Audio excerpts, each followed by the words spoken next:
organisé en fédération de régions autonomes. L'Allemagne, c'est une fédération de régions autonomes, les Länders. L'Espagne, c'est une fédération de régions autonomes. D'accord? Les provinces, l'Italie, le Portugal, il y a un pays, un grand pays de l'Union européenne qui pour j'ai failli. La France. La France, c'est région, département, canton, commune.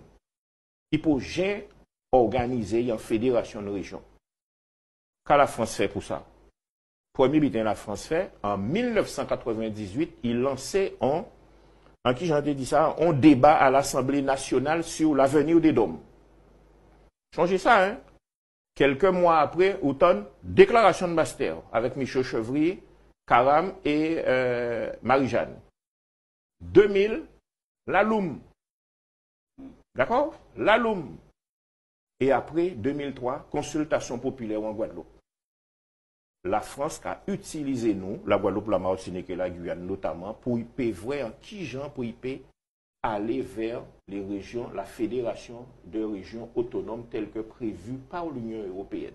Et donc, en 2003, il dit nous 73-74. Et il fait nous quoi que le 73 c'est le statu quo et le 74 c'est la liberté, c'est l'émancipation.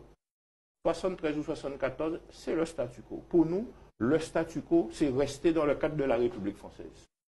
Ce n'est pas changer le statut dans le cadre de la République française. Ou pas qu'à évoluer.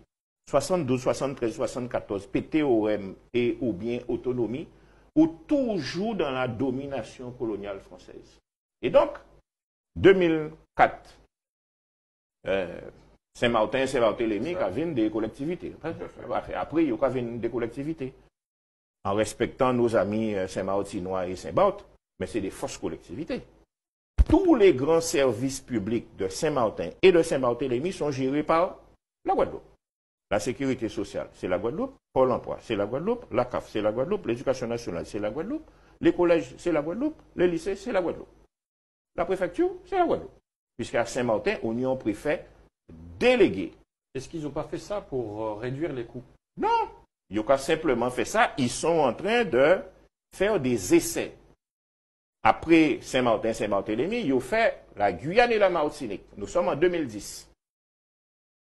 Ça baille la CTM à la Martinique et l'Assemblée unique de Guyane. Là, on est en train de sonder les statuts. Pour moi, c'est pour ça qu'on a dit, il y a essayer. Ensuite, 2015, la loi Notré en France. Que fait la loi Notré en France? La loi Notré, ni 22 régions, il a descend à 12 régions, et au cas où il vérifier sur Carta la France, les 12 régions, c'est quasiment des régions qui n'y en niveau de consistance démographique et en superficie qu'assemblent les Länders allemands. La France se prépare à la régionalisation de ces institutions pour y faire face à la concurrence entre les régions et entre les pays qui cognent. Donc, en fin de compte, petit à petit, la France a conformé, a fait de l'État français en fédération de régions autonomes. Et il a utilisé nous, et il a utilisé également certaines velléités entre guillemets, d'autonomie pour dire nous, alors c'est une évolution, on va faire des transferts de compétences, etc. Et nous, pour revenir à la deuxième partie de la question, pour nous, l'autonomie est un rempart contre l'indépendance. L'autonomie, ce n'est pas une évolution vers l'indépendance, c'est un rempart contre l'indépendance. Ça veut dire quoi? Ça veut dire depuis que nous, citoyens, pour la deuxième fois, en 1848, nous déjà citoyens en 1794, en 1802. Voilà, la République qui a rétabli l'esclavage en 1802, la République, il ne faut pas oublier ça. Hein. Déchéance de nationalité. Hein. En une journée, nous avons de la nationalité française, nous avons revenu esclaves. Donc, deuxième fois, citoyen français en 1848, ben, évolution statutaire. Esclave la veille, citoyen français le lendemain. Le patron esclavagiste, enfin, l'esclavagiste devient ton patron. Et ça, il fait en 1848, évolution statutaire. Et à chaque fois, nous rendons compte que chaque fois que le système a métamorphosé, enfin, chaque fois que le système a changé, principalement sous les coups de boutoir du système capitaliste, hein, qui visait faire l'argent par tous les moyens, eh bien, le système a métamorphosé. 1946, pour, entre guillemets, soustraire à la vague d'indépendance et aux directives de l'ONU sur le droit des peuples à disposer d'eux-mêmes. La France a dit, ah non, non, évolution statutaire, département français d'outre-mer. Donc, avait un département.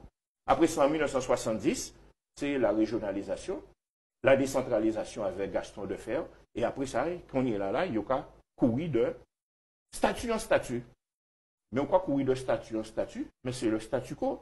Parce qu'il y a toujours dans le même cadre-là, qu'il y a été peigné en vert, qu'il y a été peigné en bleu, qu'il y a été peigné en rose, ou toujours sous domination française. Et là, à un certain moment, il faut nous poser la question. Est-ce que nous, c'est les peuples, nous, Guadeloupéens, nous, c'est les plus couillons sur la terre? Même les plus petits pays de la Caraïbe qui étaient dans le Commonwealth, je dis là, ils ont commandé à partir. Belize qui a parti, la Barbade qui a parti, la Jamaïque qui a parti. Tout le monde qui prend vol et nous, qui n'y plus ressources naturelles, qui n'y plus population, eh bien nous là, quand nous attendons l'autonomie, ce n'est pas une évolution pour la Guadeloupe, l'autonomie, c'est encore une fois métamorphose, nouvelle métamorphose à la domination coloniale. Et c'est un rempart contre l'indépendance nationale. Vous suivez un peu de ce qui se passe en Corse? En Corse, en Polynésie aussi, oui. Oui. Mais on ne peut pas comparer. Hein. Ouais, les Corses, vous savez, on a toujours qu'à éviter de faire avis en moins publiquement si ça y est passé de l'autre côté. Les Corses, c'est les meilleurs connaisseurs de la Corse. Les Polynésiens, c'est les meilleurs connaisseurs de la Polynésie. Celles qui en savent aujourd'hui là, par exemple pour la Polynésie, ceux qui défendaient l'autonomie depuis plus de 30 ans, aujourd'hui là, Yoka dit, non, c'est l'indépendance. Surtout pas. L'autonomie mène à l'échec. Ou l'autonomie mène en arrière, puisque aujourd'hui là, mais pays a yo à terre. Donc c'est pour ça, nous avons dit, on n'a pas fait même expérience là ça. Et ça a fait moins changer, ça a passé en Afrique francophone. En 1960, il y a un certain nombre de pays qui accédaient à l'indépendance. Sauf que c'est des fausses indépendances. La monnaie est frappée par Paris. Tous les ministres et autres présidents sont formés par les écoles de Paris. Et ils ont reproduit les administrations parisiennes en Afrique, le mode de gestion dans les pays africains, est directement dicté depuis Paris. Mais c'est ça qui est arrivé, nous, si c'est l'autonomie. Et après, nous-mêmes, qui avons dit, mais nous ne pouvons pas comprendre ce qui a passé, mais entre-temps, nous déjà disparaître, puisque nous, à 382 000, il y a dit, nous, d'ici 2050, nous, qui est l'une des régions ou la région la plus vieille de France. Donc, ce n'est pas nous qui est la plus vieille région de France que nous devons être gourmets pour nos propres pays en nous. Et pour finir, c'est ça qui dit, aujourd'hui là, à l'ONU, il y a 194 pays. Et nous avons une dizaine de pays ici, la tête, qui ont la même situation que nous. Alors, comment se fait-il qu'il y ait des pays, des petits qui ont réussi à prendre destin à eux en main et que nous ne payons pas? Non, nous ne sommes pas des sous-hommes. Nous devons être capables de faire. Il ne faut pas non plus que nous mettions en tête en nous. Ah ouais, mais nous pouvons parer.